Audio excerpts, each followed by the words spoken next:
ఏమనగా ఆసిఫాబాద్ పోలీస్ స్టేషన్లో ఒక వారం రోజుల క్రితం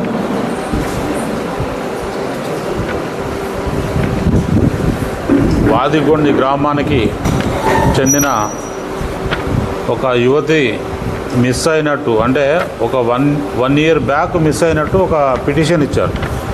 దాని మీద ఒక మిస్సింగ్ కేసు కట్టడం జరిగింది.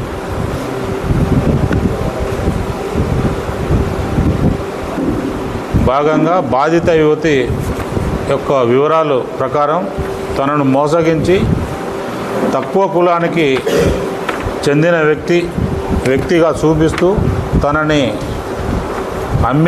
అమ్మివేసిన ఎవరు పట్టించుకునేవారు ఉండరని చెప్పేసి భావించి తనని 1,30,000 రూపాయలకు మధ్యప్రదేశ్ రాష్ట్రానికి చెందిన వ్యక్తులకు అమ్మినట్లు తెలిపింది. వారు ఆమెను బలవంతంగా తప్పుదారిలో నెట్టివేసినట్లు ఆమె తెలిపింది.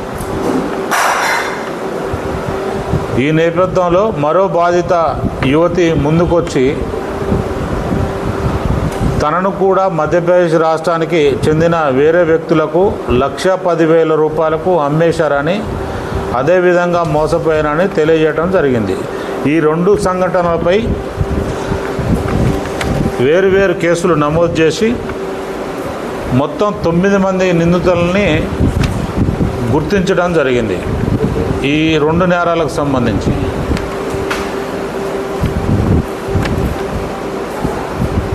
ఈరోజు ఉదయం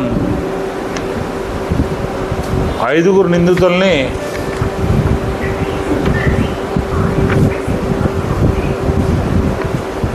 తీసుకొని వారిని విచారిస్తే ఈ 5 నిందితులు ఎవరైతే ఉన్నారో వాళ్ళు నేరం ఒప్పుకొని వాళ్ళు చేసిన నేరాన్ని అంగీకరించారు.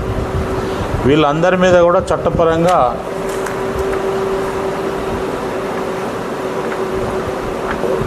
శిక్షించడానికి జ్యుడిషియల్ రిమాండ్కి తరలించడం జరుగుతుంది.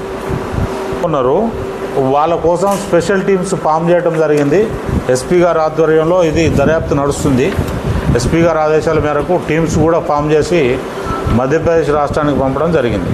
వాళ్ళని కూడా త్వరలో పట్టుకుంటాం.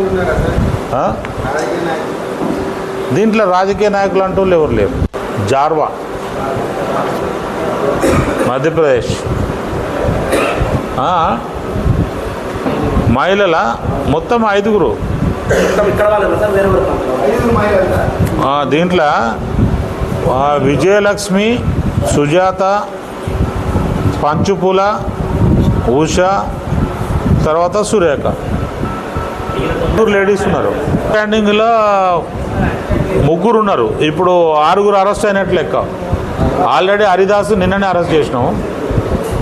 నిన్న ఫస్ట్ కేసులో హరిదాస్ అంటే ఆయన నిన్ననే అరెస్ట్ అయ్యాడు. ఈ మిగతా 5 ఈరోజు అరెస్ట్ చేశాం. టోటల్గా 6 మెంబర్స్ అరెస్ట్ అయ్యారు. ఇంకా 3 అరెస్ట్ కావాలా, వాళ్ళ కోసం టీమ్స్ పోయినాయి. వాళ్ళు కూడా మధ్యప్రదేశ్